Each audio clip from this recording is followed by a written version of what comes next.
আজকে আমি রান্না করব পটল দিয়ে আলু দিয়ে ঝাটকা মাছ দিয়ে। ঝাটকা মাছগুলো আমি হলুদ দিয়ে ভেজে নেব। এখানে আমি পরিমাণ মতো প্যানে তেল দিয়ে দিয়েছি। এখন মাছগুলো এক এক করে দিয়ে দিব।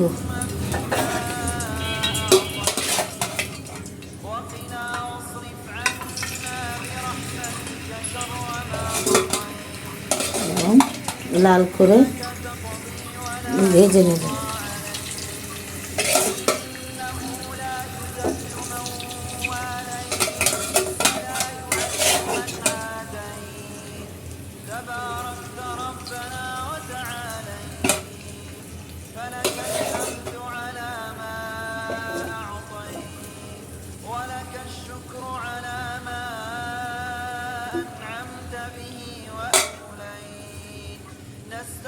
চুলার আঁচটা এখন আমি বাড়িয়ে দেব। মাছগুলো ভেজে উঠিয়ে নিচ্ছি। এখানে আমি পরিমাণ মতো তেল দিয়েছি এবং চুলাটা এখন কমিয়ে দেব। কমিয়ে এখানে আমি 4 চামচের মতো পেঁয়াজ দিয়েছি।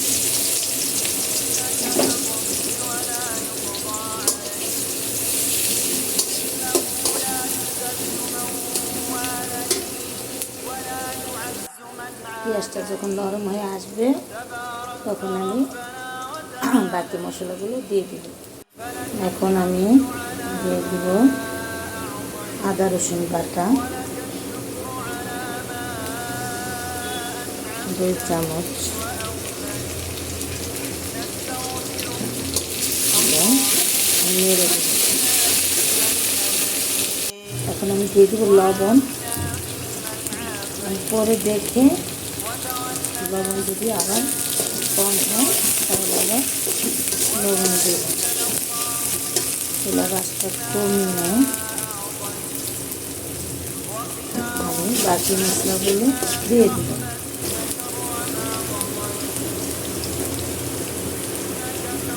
এখানে 1 চামচ হলুদ দিলাম আর 1 চামচের আধা চামচও হলুদের গুঁড়া আর দিয়ে দিব 1 চামচ মরিচ, আধা চামচ আবার মরিচ। তারপর আমি দিয়ে দিব ধনিয়ার গুঁড়া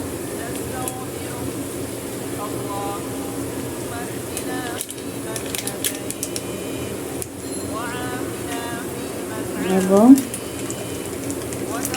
জিরের গুঁড়া 1 চামচ 1 চামচ ধনিয়া গুঁড়া, আধা চামচ জিরার গুঁড়া। তারপর আমি একটু পানি মিক্স করব যেন পুড়ে না যায়। এখানে আমি একটু পানি দিয়ে কষিয়ে নিব। যখন তেলটা উপরে আসবে তখন আমি পটল আলু দিয়ে দেব। উপরে তেল উঠে এসেছে, এখন আমি তরকারিগুলো দিয়ে দেব।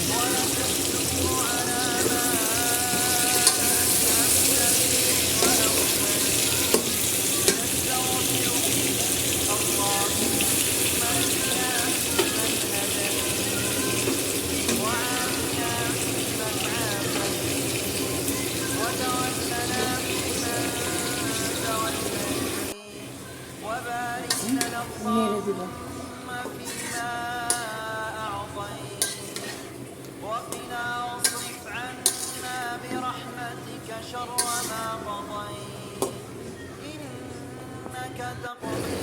তরকারিটা কষিয়ে এসেছে, এখন আমি পরিমাণ মতো পানি দিয়ে দিই।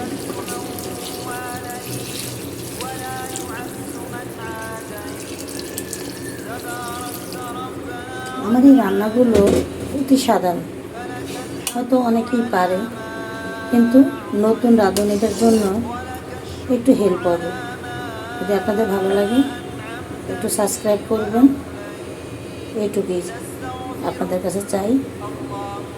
নতুন রাঁধুনিদের জন্য অনেক উপকার আসবে, কারণ তারা হয়তো অনেকে কিছুই পারে না, এই জন্য তারা এটা দেখে দেখে রান্না করতে পারবে। রান্নাগুলো অতি সাধারণ, অনেকেই পারে, যারা রান্না করে তারা সবাই পারে। আর যারা নতুন রাঁধুনি, আমার রান্নাগুলো শুধু তাদের জন্য। এখন আমি মাছগুলো দিয়ে দিব। মাছগুলো দেওয়ার পর ধনে পাতা দিলে আরও ভালো হয়। এখন আমি কি করব, আমার ঘরে ধনিয়া পাতা নেই, তো আমি একটু জিরে গুঁড়ো দিয়ে দিব,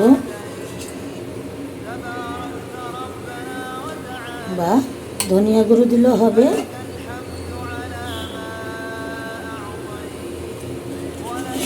কিছু কিছু জিনিস ভালো যত্ন সহকারে মন দিয়ে রান্না করলে ওটার স্বাদ বেড়ে যায়। যে কোনো জিনিসই যত্ন করে করলে সেটা ভালো হয়।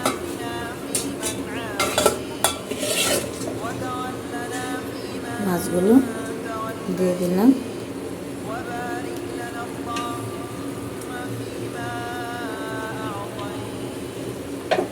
এখন একটু ঝোলটা টেনে আসলে আমি নামিয়ে নেব। লবণটা একটু দেখব, লবণ যদি লাগে তাহলে আমি আরেকটু লবণ এড করব। এ হয়ে গেল আমাদের তরকারি। আমি অফলাইনে একটু লবণ দিয়েছিলাম, 1 চামচের মতো লবণ কম হয়েছিল। এই আপনারা একটু সাবস্ক্রাইব করে দেবেন।